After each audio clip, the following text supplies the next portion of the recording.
Mauro. Y los amigos portugueses que nos ayudan con el embotellado esta vez para el rosado. Ahí. Y aquí viene con su corcho, estamos en el sintético ahora. Antes el natural, que es un color que me gusta. Esta empresa de embotellaje creo que trabaja muy bien y ahí está. Ahí está de nuevo. Con los niños por la calle. ¿Qué más pedir? Con el sol ahí que me... Es muy bonito. Tiene un color muy bonito. Tengo ganas que lo tengáis en vuestro vaso. Es aromático, es fresco, da ganas sin ser de estos bombones ingleses de frío y de levadura.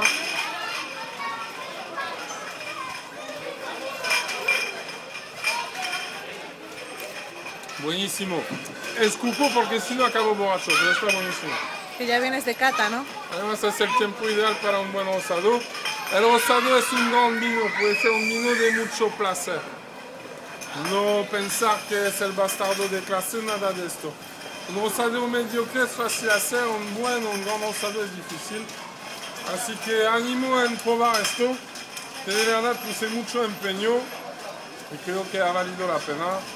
Estoy muy contento y siempre se puede mejorar, pero ya es una base bonita. ¡Wow! Huele tremendo. Gracias. ¿Y qué tal el embotellado con estos Pues muy con esta bien, gente de Portugal que tiene una maquinaria tremenda.